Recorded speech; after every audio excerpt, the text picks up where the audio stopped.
오늘은 행복하십니까? 라고 하는 제목으로 함께 말씀을 나누려고 합니다. 말씀을 통해서 우리 각자에게 들려주시는 주님의 음성을 듣는 시간이 되기를 주님의 이름으로 축복합니다. 여러분, 매년 3월 20일이 무슨 날인지 혹시 아십니까? 3월 20일. 저도 이번에 처음 알게 되었는데요. 3월 20일은 유엔이 정한 세계 행복의 날입니다. 처음 알았죠. 유엔에서도 세계 행복의 날을 지정할 정도로 모든 사람들은 자신의 행복에 많은 관심이 있습니다. 세상의 모든 사람들은 한결같이 행복하기를 원합니다. 그런데 문제는 정말 행복한 사람을 찾기가 쉽지 않다는 것입니다. 지나가는 사람 100사람을 붙들고 물어봤습니다. 요즘 어떻게 사십니까? 행복하십니까? 1등 그럭저럭 삽니다. 2등 마지못해 삽니다. 3등 뭐라고 대답했을까요? 죽지 못해 삽니다. 어떻게 하셨어요? 여러분도 속으로 한번 꼭 대답해 보실 수 있기를 바랍니다. 여러분은 요즘 어떻게 사십니까? 코로나19 가운데에서도 행복하십니까? 모든 사람의 간절한 소원은 행복인데 왜 정작 행복한 사람을 찾기가 이렇게 힘이 들까요? 왜냐하면 대부분의 사람들은 행복을 돈과 명예와 같은 외적인 조건에서 찾고 있기 때문입니다. 그러면 돈과 명예와 같은 외적인 조건을 갖추면 정말 행복할까요? 어니스트 해밍웨이는요, 노인과 바다 그리고 무기여 자리가라라고 하는 작품으로 퓰리처상과 그리고 노벨 문학상을 받은 세계적인 문학 작가입니다. 그는 세계적인 작가가 되어 그리고 부와 명성까지 얻게 되었습니다. 외적인 조건으로 보면요, 행복의 조건을 완벽하게 갖춘 사람이라고 말할 수가 있습니다. 자, 그러나 사람들의 예상과는 달리 해밍웨이는 그의 인생은 결코 행복하지 않았습니다. 오히려 심한 조울증과 우울증에 시달리면서 매일 불행한 나날을 보냈습니다. 해밍웨이는 4번의 결혼식을 하면서 그리고 8명의 자녀까지 낳았지만 자녀들까지도 심한 우울증에 시달리면서 약물에 중독되기도 했습니다. 그는 마지막 일기장에서 마치 유언과도 같이 나는 필라멘트가 끊긴 텅 빈 전구처럼 공허하다라는 말을 남기고 61세의 나이에 스스로 목숨을 끊어버렸습니다. 도대체 남부러울 것이 없는 모든 조건을 가진 해밍웨이가 왜 필라멘트가 끊긴 텅 빈 전구처럼 공허하다는 그런 마지막 말을 남겼을까요? 왜냐하면 그는 믿음의 가정에서 자랐지만은 생명의 근원이신 하나님과의 관계가 끊어졌기 때문입니다. 마치 필라멘트가 끊긴 것처럼 그는 생명의 근원이신 하나님과 끊기게 되었기 때문에 하나님으로부터 생명과 은혜와 에너지를 공급받을 수가 없어서 아무리 외적인 조건을 갖추었지만 그는 결코 행복한 인생을 살 수가 없었습니다. 하나님을 떠난 인간은 공허한 마음을 돈과 명예 그리고 성취감으로 채우려고 합니다. 그럴수록 마음의 공허함은 채워지지 않고 오히려 더욱 깊어질 뿐만 아니라 오히려 더 고독함에 몸소리치며 괴로워할 수밖에 없는 인생입니다. 인간의 공허한 마음은 오직 영원하신 하나님만 채울 수 있는 줄을 믿으시기를 바랍니다. 그래서 시편 23편에서 다윗은 이렇게 고백합니다. 여호와는 나의 목자시니 내가 부족함이 없으리로다. 여기서 부족함이 없다라고 하는 말은 만족하다는 말이고 만족하다는 말은 행복하다라고 하는 의미입니다. 근데 다윗은 자신이 왕이 되어 부귀와 권력을 가졌기 때문에 행복하다고 하지 않았습니다. 여호와 하나님을 나의 인생의 목자로 믿고 그분을 따라가기 때문에 나는 행복하다, 부족함이 없다, 만족하다 라고 하는 고백을 하고 있습니다. 오늘 본문에 보면 모세의 마지막 유언과 같은 그러한 고백을 기록하고 있습니다. 신명기 33장 1절에 보면은 하나님의 사람 모세가 죽기 전에 이스라엘 자손을 위하여 축복함이 이러하니라 라고 기록하고 있습니다. 모세가 죽기 전에 이스라엘 모든 각 지파들을 축복하고 있는 장면입니다. 근데 이 축복은요, 단순히 좋은 말을 다 모아다가 그들을 축복하는 내용 정도가 아니라 하나님의 계시를 받아서 축복하는 내용입니다. 모세의 눈이 영적인 영안이 활짝 열려서 그들의 미래까지 꿰뚫어 보면서 예언적인 축복의 말씀을 그들에게 선포하고 있는 내용입니다. 오늘 본문에 우리가 함께 읽은 26절에서 29절의 말씀은 어느 한 지파에만 해당되는 축복이 아니라 마지막으로 모든 지파를 축복하는 내용을 기록하고 있습니다. 그러면서 오늘 마지막 29절에 보면 이스라엘이여 너는 행복자로다 라고 말씀을 하고 있습니다. 여러분, 모세는 120년의 인생을 살았습니다. 모세의 인생은 처음 40년은 왕궁에서 모든 부귀와 영화를 누리며 살았던 시간입니다. 그 후에 40년은 미디안 광야에서 양치는 인생을 살았습니다. 그리고 마지막 40년은 이스라엘 백성들의 지도자로 살았던 삶입니다. 모세는 우리가 인생에서 경험할 수 있는 모든 것을 경험했을 뿐만 아니라 마지막에 그의 인생에는요, 모든 영적인 세계와 그리고 그들의 미래까지 활짝 꿰뚫어 보고 있는 그런 모든 영안이 열려있는 상황입니다. 하나님의 계시 가운데 그 이스라엘을 바라보면서 마지막 유언으로 이스라엘 향해 이렇게 말합니다. 이스라엘아 너는 행복한 사람이다. 여러분, 그런 모세가 지금 이스라엘에게 행복한 사람이다 라고 말한다면요, 이것은요 정말 이스라엘이 행복한 사람이라고 하는 것을 우리에게 아주 분명하게 가르쳐주고 있습니다. 이스라엘은 그 어떤 누구보다, 그 어떤 민족보다 이스라엘은 행복한 사람인 줄을 믿으시기를 바랍니다. 자, 그러면 모세가 이스라엘을 축복한 것이 나와 도대체 무슨 상관이 있을까요? 모세가 축복한 이스라엘은 아브라함의 후손을 의미합니다. 그런데 아브라함의 후손은 혈통적인 후손이 아니라 영적인 후손이 아브라함의 참 후손입니다. 그래서 갈라디아서 3장 6절에서 7절에 보면은요, 아브라함이 하나님을 믿음에 이것을 그에게 의로 정하셨다 함과 같으니라. 그런즉 믿음으로 말미암는 자들은 아브라함의 아들인 줄을 알지어다. 아브라함이 하나님을 믿음으로 의롭게 된 것과 같이 예수 그리스도를 믿음으로 의롭게 된 저와 여러분이 영적인 이스라엘, 참 아브라함의 후손이며 행복한 사람인 줄을 믿으시기를 바랍니다. 자, 그러면 왜 이스라엘이 행복한 사람이라고 축복하고 있을까요? 오늘 본문 26절의 말씀은 우리 함께 읽겠습니다. 다 함께 읽겠습니다. 자, 시작. 여수른이여 하나님 같은 자 없도다. 그가 너를 도우시려고 하늘을 타시고 궁창에서 위엄을 나타내시는도다. 하나님께서 이스라엘을 뭐라고 부르십니까? 여수른이라고 부르십니다. 여수른이라고 부르는데요, 여러분, 여수른이라고 하는 말은요 애칭입니다. 애칭. 여러분, 자녀가 태어나면 부모님들이 우리 자녀들에게 각각 이름을 다 붙여주지 않습니까? 근데 집에서는요 이름을 부르기도 하지만 애칭을 부르지 않습니까? 저희 집에서도 저희 아내가 주로 아이들을 부를 때 이런 걸 이렇게 부릅니다. 귀염둥이, 똥강아지 이렇게. 저희 또 아이들의 그 외할머니가 가끔 통화할 때 똥강아지야 이렇게 부르는 것입니다. 귀엽다는 거죠. 그렇게 너무너무 귀엽고 사랑스럽기 때문에 그렇게 애칭을 부르는 걸 볼 수가 있습니다. 저희 첫째가 6학년이고 둘째가 3학년인데 뭐 별로 귀여울 것이 없습니다. 그런데 부모님의 눈에, 할머님, 할아버지의 눈에는요 그렇게 귀엽고 사랑스럽다는 것입니다.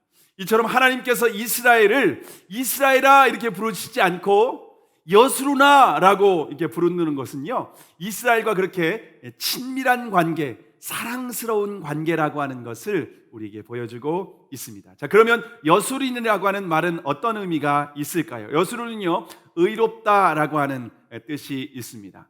여러분, 그러면 정말 이스라엘이 하나님 보실 때 의로운 백성이었습니까? 이스라엘은 하나님과 언약을 맺은 후에 40일 만에 시내산 밑에서 금송아지 우상을 만들고 우상을 섬겼던 백성들입니다. 뿐만 아니라 40년 광야의 여정 가운데에서 하나님을 10번이나 하나님을 반역하고 불평하고 불만하며 우리가 애굽에 매장지가 없어서 이 광야에서 우리를 죽이는 것입니까? 라고 하면서 하나님 앞에 이렇게 불평했던 민족입니다. 이스라엘은 하나님이 보실 때 의로운 백성이 아니라 오히려 악하고 목이 곧은 백성이라고 하나님께서는 말씀하십니다.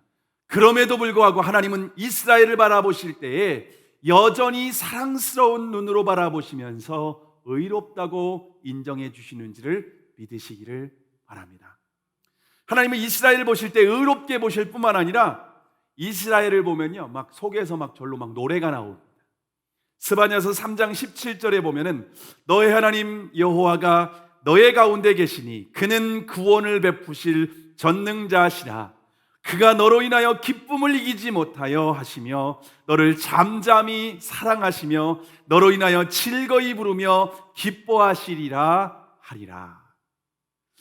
하나님께서 이스라엘 바라보시면요, 얼마나 사랑스러우는지 속에서부터 막 주체할 수 없는 기쁨이 이렇게 벅차오르시는 분이십니다. 입에서는요, 흥얼흥얼 이렇게 노래가 흘러나오십니다. 하나님의 눈에 콩깍지가 씌어도 완전히 단단히 씌웠습니다.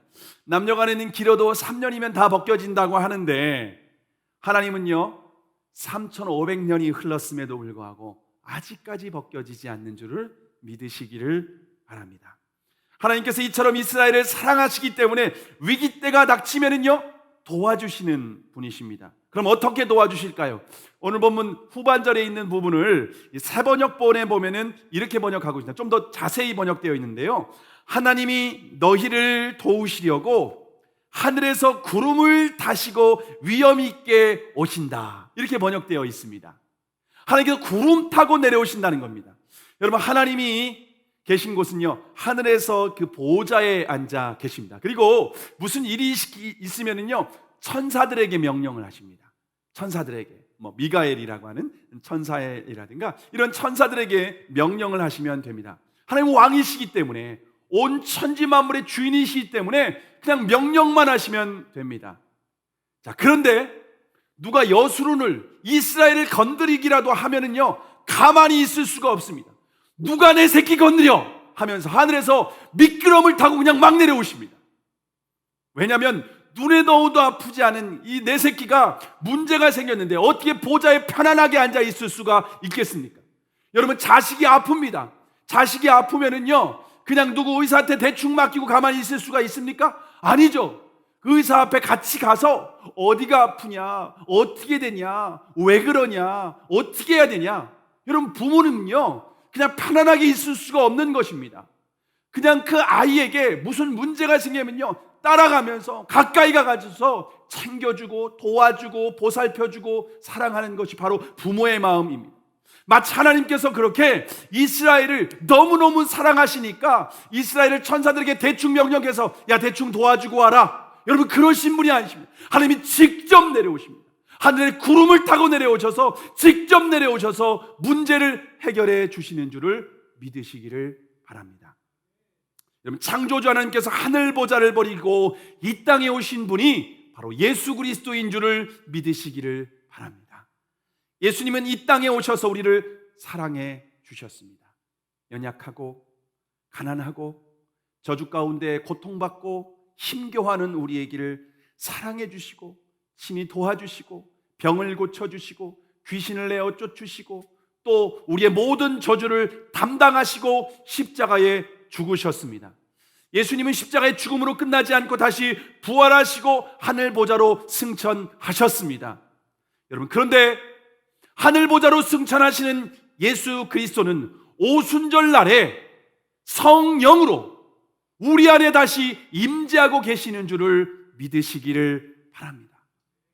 예수님은 우리 안에 계십니다. 예수님은 우리 안에서 도와주십니다. 우리와 함께 하십니다. 그래서 예수님의 이름이 무엇인지 아십니까? 예수님의 별명 임마누엘, 하나님이 우리와 함께 하십니다. 하늘 보좌에 편히 앉아 계실 수가 없는 겁니다. 내 사랑하는 자식들, 내 사랑하는 사람이 무슨 문제라도 있을까 함께 하시고, 우리 안에서 우리를 사랑하시고, 우리 안에서 우리를 도우시고, 우리 안에서 우리를 천국까지 인도해 주시는 줄을 믿으시길 바랍니다. 그 창조주 하나님은 이 땅에 구름 타고 주님 다시 오신다고 말씀하셨습니다. 인류의 종말 가운데에 예수 그리스도의 천주 만물의 주인 되신 그 예수 그리스도께서 구름 타고 이 땅에 오셔서 하나님의 사람들, 하나님의 모든 자녀들을 구원하셔서 새하늘과 새 땅에서 영원한 기쁨과 다시는 슬픔도, 다시는 눈물도, 다시는 고통이 없는 그곳에서 영원토록 주님과 왕노릇하며 함께 사는 줄을 믿으시기를 바랍니다. 창조주 하나님의 이런 사랑을 받고 도움을 받는데 어찌 행복하지 않을 수가 있겠습니까? 이스라엘이 행복할 수밖에 없는 또 다른 근거는 무엇일까요? 오늘 본문 27절입니다. 27절의 말씀 함께 읽겠습니다. 시작. 영원하신 하나님이 너의 처소가 되시니 그 영원하신 팔이 내 아래에 있도다. 그가 내 앞에서 대적을 쫓으시며 멸하라 하시도다. 이스라엘 백성들이 지난 40년 광야 생활을 마치는 시점에서 지금 모세가 마지막 유언적 설교를 하는 이 본문이라고 신명기에 대해서 여러분에게 말씀을 드렸습니다. 여러분, 지나온 이스라엘이 40년 동안 걸어온 광야는 사람이 살 수 없는 곳이었습니다. 광야에는 낮에는 뜨거운 태양, 그리고 밤에는 차가운 추위가 목숨을 위협하고 있는 곳입니다. 그리고 광야에서는 곳곳에서 불뱀과 전갈이 숨어서 사람의 목숨을 위협하고 있습니다. 만약 불뱀과 전갈에 물리게 되면요, 온몸에 순식간에 독이 퍼져서 곧바로 죽을 수밖에 없습니다. 뿐만 아니라 언제 어느 때든지 광야에서는 도둑과 이 강도의 위협을 받을 수 있는 정말 위험한 곳입니다. 그래서 생명을 지켜주고 보호해주는 안전한 처소, 곧 피난처가 절대적으로 필요합니다. 광야 같은 이 세상에서 이스라엘의 피난처는 영원하신 하나님이신 줄을 믿으시기를 바랍니다. 왜냐하면 하나님께서 이스라엘을 보호하실 뿐만 아니라 대적이 공격하면 하나님이 먼저 나가셔서 대적을 쫓아내시고 멸하시기 때문에 그렇습니다. 그러면 하나님께서 이스라엘의 피난처가 되어주시면 저와 여러분의 삶에 아무런 고난과 문제가 없어야 되지 않겠습니까? 하나님이 피난처가 되어주시고 처소가 되어서 도와주시기 때문에 문제가 없어야 됩니다. 그런데 우리의 삶 가운데 우리의 삶을 돌아보면요, 다양한 문제와 고난이 우리의 삶에 찾아오는 것을 볼 수가 있습니다. 그럴 때 우리가 참 하나님에 대해서 의심하게 되는 거죠. 하나님, 나의 피난처가 되어주신다고 했잖아요. 하나님은 내 처소가 되어주신다고 했잖아요. 근데 왜 내 삶 가운데 이런 문제가 닥치는 것일까요? 저희 교회 한 권사님이 한 10여 년 전에 아들을 교통사고로 먼저 천국에 보냈습니다. 여러분, 하나밖에 없는 아들을 천국에 보낸 그분의 심정이 얼마나 고통스러울까요? 근데 작년 6월에 이제 권사님 신방을 해서 제가 이렇게 기도하는 과정에 갑자기 권사님의 가슴에서 통증이 느껴졌습니다. 평소에 느껴보지 못한 통증이라서 며칠 후에 CT 검사를 해보았더니 폐에 좀 이상한 것이 발견되었기 때문에 좀 큰 병원에 가서 검사를 해보라고 하는 의사의 소견을 듣게 되었습니다. 그래서 서울에 있는 삼성병원에 가서 예약을 하고 또 CT를 찍어보았습니다. 근데 의사분이 폐암 환자만 수천 명을 수술하신 분입니다. 그러니까 얼마나 많은 환자들을 보신 분이겠습니까? 그분이 보시더니 폐암이라고 하는 진단을 내리셨습니다. 서울에 있는 또 다른 큰 병원에 가서 검사를 해 보았는데 혹시나 했지만은 역시나 폐암이라고 하는 진단을 받게 되었고 빨리 수술해야 된다라고 하는 그러한 권고를 듣게 되었습니다. 여러분, 권사님의 삶 가운데 하루아침에 청천벽력과 같은 그러한 소리를 듣게 된 것입니다. 하나님께서 피난처가 되어주신다고 하는데 어떻게 인생 가운데 이런 고난과 이러한 어려운 문제가 계속해서 생기는 것일까요? 그럼에도 불구하고 권사님은 낙심하지 않고 오히려 주님을 더욱 의지하며 계속 주님의 은혜를 구했습니다. 하나님께서 은혜를 베풀어 주시어서 우리나라의 최고의 권위자에게 지난 1월에 폐암 수술을 받게 되었습니다. 그렇지만 폐암은 우리나라 사망률 1위가 여러분 폐암이라고 할 정도로 예후가 굉장히 안 좋습니다. 수술 받기 전부터 그리고 후까지 계속해서 사단이 권사님의 마음 가운데 불안과 염려를 지속적으로 심어주면서 공격을 했습니다. 그럼에도 불구하고 권사님은 낙심하지 않고 매일 하나님의 말씀을 묵상하며 주님을 붙들었습니다. 지난 주간에는 수술 후 6개월이 되어서 병원에서 정기검진을 받으러 가셨는데요. 병원에 가서 기본적인 검사와 수술 후에 건강이 얼마나 회복되었는지 구체적인 체크를 했습니다. 그런데 권사님의 몸 상태를 확인하고 의료진이 깜짝 놀랐습니다. 지금까지 삼성병원에서 한 의사가 수천 명을 수술했으니까 아마 거기에 있는 폐암 수술한 의사들까지 합하면요 수만 명이 되지 않겠습니까? 그런데 그 수만 명이 폐암 수술을 받았는데 권사님의 회복 속도가 40대의 폐암 수술할 환자가 2년이 지난 후에 몸 상태와 같이 빠르게 회복되고 있다는 것입니다. 현재 권사님의 나이는 60대 후반입니다.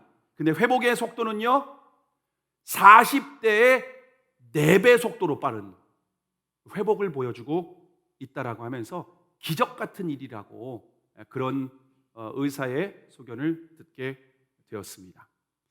여러분, 권사님의 건강이 빠르게 회복됐다는 것보다 더 놀라운 기적이 무엇인지 아십니까? 권사님의 인생 가운데 사랑하는 자녀를 먼저 천국에 보내고 몸에 이렇게 암이라고 하는 폐암이라고 하는 질병까지 얻게 되었지만은 하나님과의 친밀한 관계는 끊어지지 않았다라고 하는 것입니다. 오히려 이 고난 가운데 하나님과의 관계는 더욱더 깊고 친밀해질 뿐만 아니라 하나님을 더욱더 믿고 신뢰하는 그런 은혜의 자리 가운데 여전히 거하고 계시다라고 하는 것입니다. 하나님께서 우리의 피난처가 되어주신다라고 하는 것은 저와 여러분의 삶에 아무런 문제가 없게 하시는 것이 아니라 하나님과의 우리의 관계, 이 믿음을 잃지 않도록 하나님께서 우리를 보호해 주시고 우리의 믿음을 지켜주시고 우리의 믿음이 잃어버리지 않도록 사단이 호시탐탐 노리면서 우리의 믿음을 잃어버리도록 우리를 공격하고 미혹하고 낙심과 좌절을 하게 만들지만은 하나님께서 우리의 믿음을 지켜주셔서 이 하나님과의 이 친밀한 관계를 결코 놓치지 않게 하시는 줄을 믿으시기를 바랍니다. 여러분, 우리가 하나님과의 관계를 잃어버리지 않으면 하나님은 모든 생명의 근원이시고 하나님 모든 은혜의 근원이시고 하나님 모든 기쁨의 근원이시고 하나님 모든 행복의 근원이시기 때문에 이 땅 가운데에서 우리가 참된 만족과 기쁨을 누리며 살아갈 수 있는 줄을 믿으시기를 바랍니다. 하나님께서 우리의 피난처가 되어 주십니다. 우리의 인생 가운데 어떠한 고난과 어떠한 환난과 어떠한 문제가 닥칠지라도 하나님께서 우리와의 이 친밀한 관계, 이 연합을 결코 끊어지지 않도록 우리를 보호하시고 피난처가 되어주시고 우리의 안식처가 되어주시는 줄을 믿으시기를 바랍니다. 자, 이스라엘이 행복할 수밖에 없었던 가장 마지막으로 중요한 근거는 무엇이었을까요? 오늘 보면 29절의 말씀 다 함께 읽겠습니다. 자, 시작. 이스라엘이여 너는 행복자로다. 여호와의 구원을 너같이 얻은 백성이 누구뇨? 그는 너를 돕는 방패시오 너의 영광의 칼이시로다. 내 대적이 내게 복종하리니 내가 그를 높은 곳을 밟으리로다. 여러분, 이스라엘은 바로왕 밑에서 비참하게 노예로 살고 있었던 백성들입니다. 바로왕의 노예로 살면서 자신의 모든 자유를 잃어버렸을 뿐만 아니라 아무런 소망도 없었습니다. 하루하루를 두려움과 절망 가운데 살아갈 수밖에 없습니다. 자신이 가진 어떠한 능력으로도 바로왕의 이 지배에서 절대로 벗어날 수가 없었습니다. 조금이라도 반역이 일어나기라도 하면은요, 바로 왕이 군대를 동원해서 그들을 처단하고 절대로 반역이 일어날 수도 없는 그러한 상황 가운데에서 숨죽여가며 자식을 낳으면, 아들이 태어나면요 죽여야 되는 그런 비참한 신세로 하루하루를 보내고 있었습니다. 그런데 하나님께서 칼과 방패를 가지고 전쟁을 하셔서 이스라엘을 구원하셨습니다. 뿐만 아니라 앞으로 가나안 땅에서 모든 대적들의 머리를 밟고 그리고 승전가를 부르게 될 것이라고 말씀하고 있습니다. 왜냐하면 하나님이 함께 하시기 때문입니다. 그럼 저와 여러분도 사단의 노예로 살면서 본질상 진노의 자녀라고 우리가 에베소서 2장에서 분명하게 우리에게 말씀하고 있습니다. 우리의 운명은 결국 사단과 그의 노예들이 영원한 지옥불이 타는 그러한 고통을 받으며 영원한 형벌을 받을 수밖에 없는 저주받은 운명이었습니다. 그런데 하나님께서 우리를 구원하시기 위해서 자신의 사랑하는 외아들을 이 세상에 보내셨습니다. 하나님의 아들 예수 그리스도께서 이 땅에 오실 때에 저와 여러분과 같은 인간의 몸을 입고 오셨습니다. 결국 예수 그리스도는 죄와 사단의 종로로 타며 살아가던 우리를 구원하시기 위해서 십자가에서 물과 피를 다 쏟으시는 엄청난 죽음의 대가를 치르신 줄을 믿으시기를 바랍니다. 그런데 여러분, 하나님의 아들, 이 인간이 되신 이 성육신 하신 사건은요 얼마나 엄청난 사건인지 모릅니다. 이것은 인간이 상상할 수도 없는 어마어마한 사건입니다. 여러분 한번 생각해 보시기 바랍니다. 여러분이 가장 더럽고 혐오스럽게 생각하는 것이 혹시 있습니까? 정말 더럽고 정말 혐오스럽게 생각하는 어떤 것. 여러분이 설교 시간인데 좀 용서하고 들어주시길 바랍니다. 저는 그게 구덕이라고 생각이 들었습니다.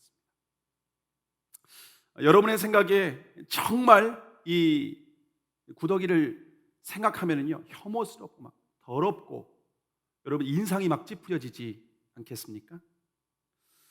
근데 여러분 한번 생각해 보시기 바랍니다. 하나님의 아들이 죄로 얼룩진 이 세상 가운데에 더럽고 냄새나고 타락한 우리 이 세상 가운데에 하나님의 아들이 인간이 되신 사건과 우리 인간이 구더기가 되는 사건이라고 여러분 한번 비교해 보시기 바랍니다. 어떤 것이 더 어려울까요? 우리 인간이 더럽고 혐오스러운 구더기가 되는 것이 더 어려울까요? 아니면 창조주 하나님이 피조물이 되는 성육신 하신 사건이 더욱 어려운 사건일까요? 여러분, 창조주 하나님이 피조물이 되는 사건이 훨씬 더 어려운 사건입니다. 왜냐하면 창조주 하나님이 피조물이 되었기 때문입니다. 우리 인간이 구더기가 되는 것은요 피조물에서 피조물로 내려가는 것입니다. 근데 창조주 하나님이 피조물이 되었다라고 하는 이 사건은 여러분 간단하게 넘어갈 사건이 아니라는 것입니다. 어마어마한 사건이라고 하는 것입니다. 여러분, 그런데 창조주 하나님께서 실제 피조물이 되어 이 땅에 오셨습니다. 뿐만 아니라 창조주 하나님이 더럽고 냄새나는 인간을 위해서 십자가에 죽으셨습니다. 하나님의 입장에서는요 사랑하는 아들이 가장 끔찍한 십자가의 저주를 받고 죽이는 사건입니다. 그것도 죄로 말미암아 얼룩지고 죄로 말미암아 더럽고 냄새나고 하나님의 영광이 이룰 수 없는 타락한 인간들을 위해서 여러분 하나님의 아들이 우리를 위해서 죽으셨습니다. 여러분 사랑하는 자녀를 더럽고 냄새나는 구더기를 위해서 죽일 수 있습니까? 여러분 상상도 할 수 없는 사건입니다. 생각만으로도 이거는요 끔찍한 사건입니다. 상상하고 입 밖으로 내는 것만으로도 이건 끔찍하고 혐오스럽고 모욕적인 일이고 있을 수가 없는 일입니다. 그런데 하나님은 2000년 전 갈보리 언덕에서 외아들 예수 그리스도를 죄인된 저와 여러분을 위해서 십자가에 죽이셨습니다. 이건 소설이나 신화가 아닙니다. 인류의 역사의 한 복판에서 하나님께서 이루신 팩트입니다. 실제 사건입니다. 저와 여러분이 예수 그리스도의 복음을 실제로 믿는다면, 정말 하나님의 아들이 나를 위해서 죽으신 것이 실제라면 우리가 어떻게 감격하지 않을 수가 있겠습니까? 어떻게 우리가 그 하나님의 사랑을 받는데 어떻게 우리가 행복하지 않을 수가 있겠습니까? 저는 모태신앙으로 태어나서 어릴 때부터 교회 안에서 자랐습니다. 어린 시절 모든 추억은 교회 안에서 경험한 추억들입니다. 근데 23살까지 저는 교회 안에서 수많은 예배를 드리고 수요 예배도 드리고 저희 집에서 구역 예배도 드렸음에도 불구하고 예수 그리스도의 복음을 알지 못했습니다. 저는 교회를 다닌다고 무조건 예수 믿는다는 것이 아니라는 것을 누구보다 잘 알고 있습니다. 왜냐하면 제가 그렇게 살았기 때문에 그렇습니다. 예수 그리스도의 복음을 믿기 전에는 저의 인생이 행복하지 않았습니다. 얼굴에는 여드름이 얼마나 좀 심했는지 그래서 외모 컴플렉스가 있었고요. 자존감도 낮았습니다. 다른 친구들은 대학을 다니고 있었는데 저는 고등학교를 졸업하고 일찍 돈을 벌겠다고 회사에 취직하고 일을 했습니다. 미래에 대한 특별한 기대와 소망도 없었습니다. 저의 인생에서 기쁨과 만족을 주는 것이 있다면 오로지 술과 담배였습니다. 그래서 매일 저녁 친구들과 함께 술을 마셨습니다. 모든 술자리는 저로부터 시작이 되었습니다. 술을 마시다 저녁 늦게 친구들과 함께 밤을 새 술을 마시고 집에 들어올 때는 제가 그날 먹은 것을 집 앞에다 이렇게 다 진열을 해놓고 들어오게 됩니다. 그러면 할머니가 저희 집에서 잠시 살 때가 계셨는데요. 할머니가 새벽같이 일어나셔서 제가 토한 것을 다 이렇게 흔적을 치워주시곤 하셨습니다. 그러면서 할머니가 저에게 이런 말씀을 하셨어요. 이방인들이 보면, 믿지 않는 사람을 이방인들이라고 말씀을 하셨는데, 이방인들이 보면 뭐라고 욕하겠냐, 하나님의 영광 가리는 거 아니냐 라고 하시면서 할머니 너무나도 안타까워 하셨습니다. 저의 인생에 만족함이 없었기 때문에 그렇게 저는 술로 제 마음, 공허한 마음을 채울 수밖에 없었습니다. 그러던 23살 성구영신 예배를 드리면서 저는 믿음의 결단을 하게 됐습니다. 이제부터는 하나님의 말씀을 믿고 하나님의 말씀에 순종하며 살겠습니다. 저의 작은 결단이었지만 하나님께서는 은혜를 주셔서 그날부터 술과 담배가 완전히 끊어지게 되었습니다. 매일 술을 마시던 친구들이 저에게 술과 담배를 이제 안 하니까, 하루아침에 끊어지니까 친구들이 이렇게 말하면, 야, 세상 뭔 재미로 사냐? 야, 술 안 마시고 담배 안 피고 무슨 재미로 사냐? 여러분, 술, 담배 하면 행복할까요, 그럼? 그럼 진짜 행복하고 인생이 만족할까요? 그럼 다 술, 담배 우리 합시다. 정말 행복하다면. 근데 저는 행복하지 않았거든요. 근데 살아계신 하나님을 인격적으로 만난 후에 저는 그 누구보다 행복했습니다. 새벽에 교회에 나가서 기도하는 시간이 너무 행복했습니다. 퇴근해서 집에서 말씀을 읽는 시간이 이 세상이 줄 수 없는 참된 기쁨과 행복으로 제 안에 가득했습니다. 한 해를 마칠 때마다 세상에서 주님, 제가 가장 행복한 사람입니다 라고 하는 고백을 제가 서슴없이 할 수가 있었습니다. 주님을 만난 후에 제 마음 가운데 소원이 하나 생겼었는데요, 그것은 평생 주님의 복음을 전하며 살 수만 있다면 소원이 없겠습니다 라고 하는 기도를 했습니다.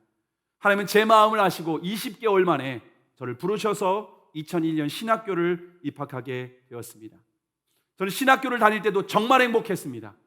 그래서 신학교를 다닐 때 제 주변 동기들과 선후배들이 뭐가 그렇게 행복하냐고, 이렇게 주님의 신학을 공부할 수 있는 게 너무 행복했다고 그런 고백을 했습니다. 여러분, 저희 교회 전도사님이 제 신학교 동기입니다. 전도사님이 증인입니다. 정말 행복하게 신학을 공부하고 행복하게 그렇게 했습니다. 그런데 여러분, 제가 전도사 사역을 하면서 제 마음 가운데 행복이 사라지게 되었습니다. 아이러니하지 않습니까? 제가 이렇게 살면은 정말 행복하다고 했는데 전도사 사역을 하면서 제 마음의 행복이 사라지게 되었습니다. 파트타임 전도사 사역을 할 때는 그렇게 행복했는데 풀타임 사역을 시작하면서 저는 행복하지 않았습니다. 왜냐하면 제 마음 가운데에 목회에 대한 욕심이 들어오기 시작을 했습니다. 이왕 목회하는 거 누구보다 성공한 목회자가 되고 싶다라고 하는 그 욕심, 그 마음이 제 마음에 들어오기 시작했습니다. 세상에 대한 욕심이 제 마음 가운데 틈타고 그 마음이 저를 지배하기 시작할 때에 제 마음 가운데 기쁨과 행복이 사라지게 되었습니다. 제 마음이 행복하지 않기 때문에 오히려 세상에 있는 것으로 저를 추구하며 채우려고 했습니다. 물론 술, 담배로 채우진 않았지만은 그때는 어떻게든지 더 좋은 교회, 더 사례비를 많이 받고 더 인정받는 그런 목회자가 되고 더 큰 교회 가서 편안을 누리고 더 큰 교회 가서 사람들에게 인정받는 그 목회자가 되는 것이 제가 추구했던 세상적인 욕심이었습니다.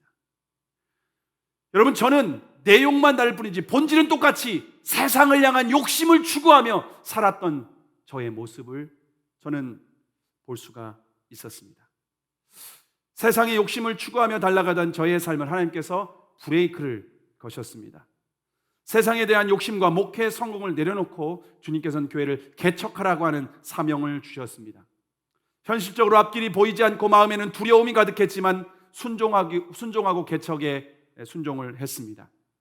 근데 제가 개척하면서 하나님께서 저에게 주셨던 가장 놀라운 은혜는 무엇이었는가 하면 제 마음의 행복이었습니다. 세상이 줄 수 없는 그 행복과 기쁨을 제 안에 다시 회복시켜 주셨습니다.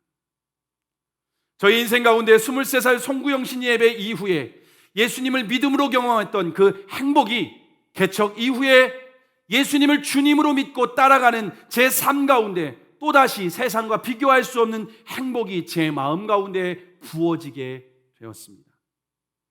우리가 무조건 교회를 다닌다고 행복한 것이 아닙니다. 하나님께서 우리를 구원하시기 위해 보내주신 예수 그리스도를 나의 구원자로 믿는 사람에게 행복을 주십니다. 근데 아무리 예수님을 믿고 구원받았다 할지라도 마음 가운데 내가 다른 것을 따라가고 있다면, 내 마음 가운데 세상의 욕심과 세상에 있는 것들을 사랑하고 우리가 그것을 따라가고 있다면 우리의 마음 가운데 또다시 행복은 사라지게 될 것입니다. 우리의 마음 가운데 또같이 헛된 것으로, 세상의 거짓된 신들로, 우상으로 우리를 채우려고 할 때에 우리의 마음 가운데 행복은 사라지고 또다시 공허함 가운데, 또다시 우리의 마음 가운데 참된 기쁨을 잃어버린 채 신앙생활을 할 수밖에 없다라고 하는 것입니다. 오직 예수 그리스도를 주님으로 믿고 그 예수 그리스도께서 이끄시는 대로 성령의 인도하심을 따라 순종하며 살아가는 사람들에게만 하나님께서는 참된 행복과 기쁨을 주시는 줄을 믿으시기를 바랍니다. 여러분의 인생은 행복하십니까? 요즘 여러분은 어떻게 사십니까? 예수 그리스도를 믿음으로 죄와 사망으로부터 구원받으셨습니까? 혹시 예수님을 믿는다고 하지만은 다른 것을 따라가고 있지는 않습니까? 정말 예수님을 주님으로 믿고 성령의 인도하심을 받으며 살아가는지 우리가 확인하고 싶다면 내 안에 행복이 있는지, 내 안에 그런 기쁨이 있는지 여러분 확인하셔야만 합니다. 만약 내 안에 기쁨이 없다면, 내 안에 행복이 없다면 우리가 예수님을 주님으로 믿고 성령의 인도하심을 따라가는 것이 아니라 다른 것을 주인으로 믿고 육신의 욕심과 정욕을 따라가는 사람일 수밖에 없다는 것을 여러분, 저와 여러분이 점검하고 확인하실 수 있기를 바랍니다.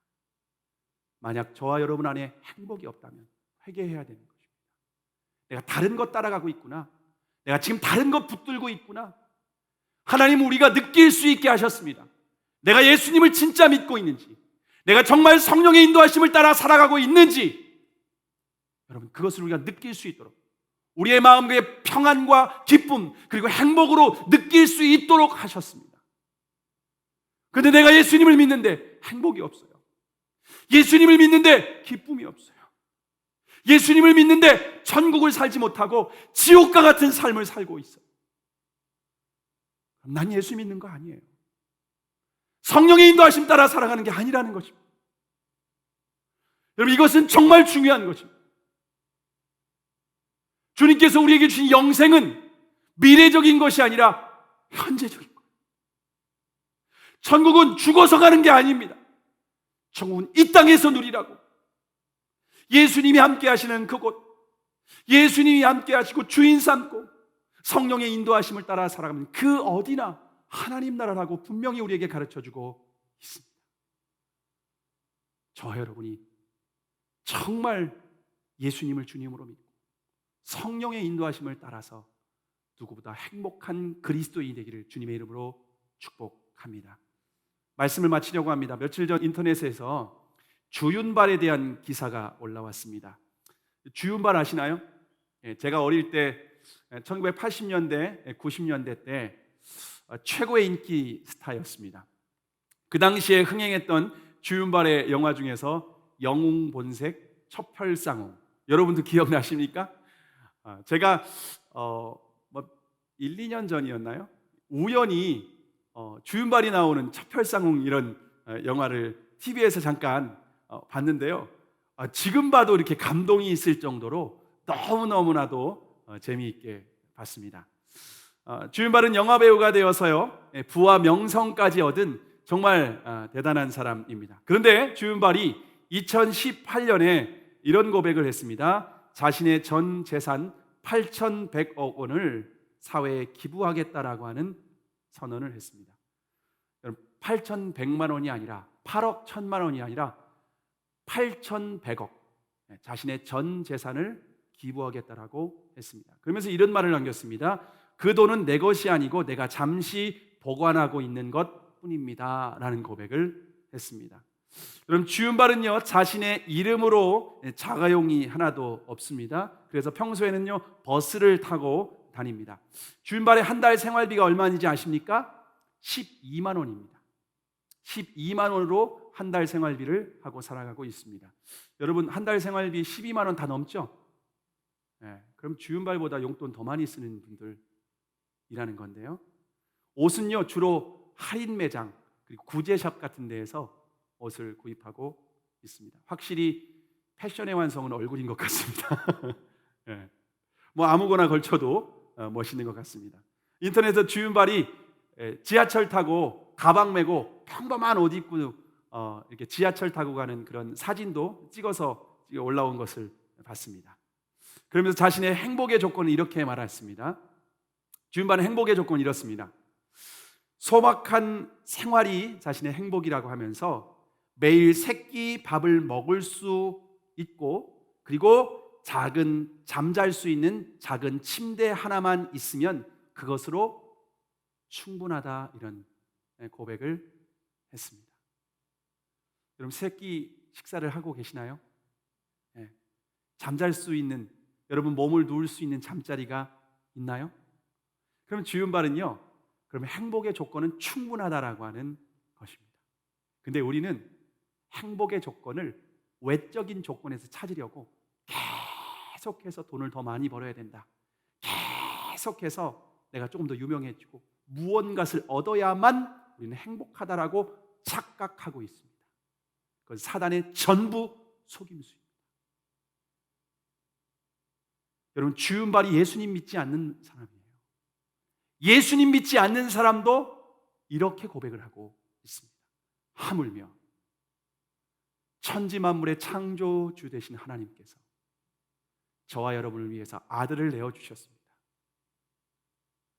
그리고 하나님의 아들이신 예수 그리스도는 저와 여러분을 위해서 십자가에 죽으셨습니다. 십자가에 죽으신 그 예수 그리스도는 하늘 보좌에 계신 것이 아니라 만물보다 심히 부패하고 거짓되고 더러운 사람의 마음 가운데, 우리의 마음 가운데에 거룩한 영으로 임재하고 계십니다. 그 예수 그리스도의 영, 성령이 있는 사람들은 이제 하나님을 아빠, 아버지라고 부를 수 있는 놀라운 영광스러운 특권까지 얻게 되었습니다. 우리는 날마다 이제 성령의 인도하심을 따라 살아가며 하나님의 도우심 가운데 하나님께서 우리의 피난처가 되시고 또 하나님께서 우리의 구원자가 되셔서 날마다 그분과 동행하는 삶을 살아간다고 하는, 하나님이 우리와 동행하는 그 놀라운 축복을 누리며 저와 여러분이 살아가고 있습니다.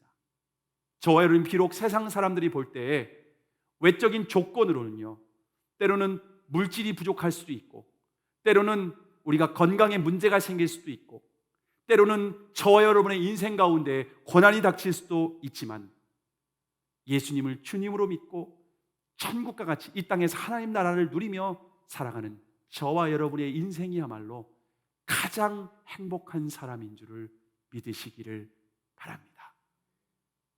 저와 여러분 행복에 조건이 필요한 사람이 아니라 이미 행복한 존재라고 하는 것, 저와 여러분이 기억하시고 오직 예수 그리스도를 주님으로, 오직 성령의 인도하심을 따라 살아가는 저와 여러분에게 주님의 이름으로 축복합니다. 기도하시겠습니다.